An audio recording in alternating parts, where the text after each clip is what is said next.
Hello. Let me do a quick no ums video. This is no ums video number 41 for November the 13th, 2022. What did I do this week? I read Rodenberg, and I think this was this the very quick one? Let me click on my Rodenberg. You can tell I super prepared, and I didn't just yes, this was the whole thing of using the Rodenberg this week. The need for words was talking about language that represses and offends. And I kind of skipped kind of quickly over this because there's two things. There's one of the exercises was to ask what words offend you. And I didn't really figure out much. I mean, I think for me,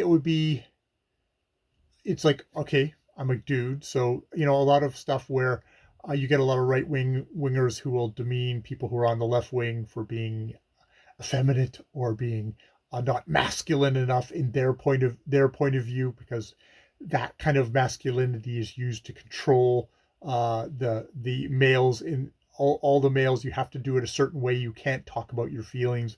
You can't express vulnerabilities. You can only have very straight attractions. So emotionally, you have to be shut off. Sexually, you have to be shut off. There's very kind of narrow channels that things, and they have a tendency to bitterly mock people outside of them. So I guess that would be something if I'm trying to think about groups. I'm a white dude, and oftentimes uh, things that come out from my perspective, if you were quite rightly, I'm in a culturally dominant group, historically dominant group for hundreds and hundreds of years in Western culture. So you can't you saying woe is me, I'm a white guy, gets is something that quite rightly is mocked. Um, which isn't to say that you can't have stuff and discontents and stuff, but you have to realize that you're getting damaged. If you're getting damaged by how the society is set up, you're getting damaged from being so privileged, which is not something particularly to be sympathized with, as more as like, well, you have the power, why are you not kind of actively contributing to deactivate it? So there's that side of things. It's complicated, which it is. And then when you say, like, what are words or stuff like that outside that you would be using, that you might subconsciously be using because you've been inculcated in a racist society that you're not even aware of. Well, it's like, that's kind of hard because, yeah, I'm in a racist society who doesn't really think about that stuff until it gets pointed out to you. And as somebody who was, a young man in the 90s and in the 2000s, I'm sure there's plenty of stuff and ways I thought about then, which could look at today and think, wow, that's remarkably ignorant. You're not thinking about various things or various lived experiences. But of course I didn't, because that wasn't my lived experience, which doesn't excuse it. It just explains it. So, but it is an interesting thing of thinking about how you use your language, and realizing that the people listening to you aren't going to come from the same experience as you, and you can really use language in a way that will shut those people off from ever wanting to listen to what you have to say. Uh, and funnily enough, there's in a way that you can be sensitive and open with your language in a way which will shut down a different group. So you're never going to please everybody either. But you got to think about, well, I'd much rather piss off somebody who called me, so, who would be yelling at me for being woke, or being somebody who's surrendering white power. It's like, well, yeah, it's because you're a racist and you're a bully, and you want to get your power from subjugating these people. And it's like, that's not really where I'm interested in going, and I'm not really interested in holding a lot of power over one. So there's audiences definitely to want to alienate or signal like, hi, you probably aren't going to be interested in what I have to say. But that's a small extreme group. I think there is a lot of people who might be just not aware of stuff, that if you use inclusive language, you might actually reach them, as well as um, people who've historically been like, I don't want to listen to another white guy talk. And that said, there's also picking your subject matter, because I'm not going to talk about the Black experience or Latino experience or any other. There's a bunch of experiences I will know nothing about. Um, I might touch on them, acknowledging that I don't know what this is the stuff. So explaining the stuff I think I know, and leaving that open to whether that is actually accurate or not, and trying to be thoughtful about that. But being thoughtful in your speech is a tough thing, because it's something that I'm continually talking, and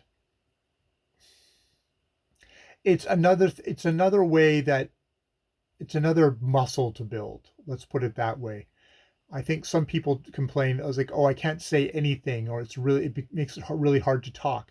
It's like, hopefully it makes it really hard to talk at the beginning, because you are having to learn or relearn how to talk about things in a way that isn't thoughtless. That isn't just making wide, sometimes hurtful assumptions about other people, and accept that you're going to fuck up, because you're something like with repressive language, repressive, what's it called? Language that represses and offends.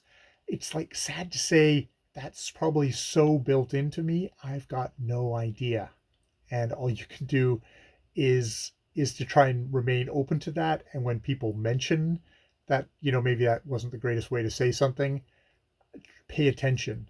Pay attention, because that's really valuable.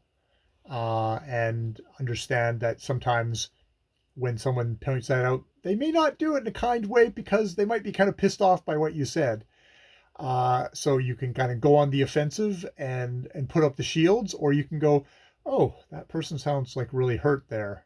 Not angry, but it's like, anger comes from hurt. It's like, what did I do that hurt there? And try and do a genuine examination of that. That said, you're probably still going to piss people off, and sometimes you have to kind of parse through um, how much of that is you and how much of that is just going to be your face talking. It may be what you said, but it also just may be it's you. And you know what? There's a lot of people who look like me who have done a lot of harm in this world, and you know that's going to be stuff that you can try not to be that person, but you can't particularly stop someone from having that reaction to your face. I've watched people who the second a cop comes into the room, their just whole body reacts. And that's not because that cop has done something, but cops in general have done historically horrific things to the people, that person in particular, and their family and their family's family. And it's like, you know that's not wrong. And that's a really visceral and human reaction, to a real reaction and a valid reaction to what's happened to them. And I can only watch that from the outside and go, oh wow, wow, that's that's deep, and that's deep pain. And what you gonna do? So yeah, yeah. So I did not solve racism in my my work on that this week. Hopefully, I paused and thought about it a little bit, as I did right there. And I'm excited to go on to preparing your own speeches, which comes right after that. This is a little bit of a jumble of like, oh, here's something else. Oh, here's something else. It's like, it doesn't seem to be one thing that be builds on the other than, well, try not to repress and offend people in your public speeches, I guess. Yeah, yeah. So I did that. I did I actually missed a day of my vocal exercises. Thursday, I have a circle there instead of a slash through it on my calendar. I just try and keep track of tick it off each day. I actually missed a day, which is kind of, I was like, oh, well, that's actually good because it shows that it's a real thing. I'm not just automatically ticking things off, because I think that's the first circle I've had in a long, long time. So I missed one, which strangely enough for me is a good thing. I did get a vocal video done that. No, I didn't. I did the vocal video the day before. It was all because of NaNoWriMo. And yeah, getting the words in is definitely a priority. I actually need to get my words in today. It's the weekend, but it's always hard to get my words in on the weekend. All right.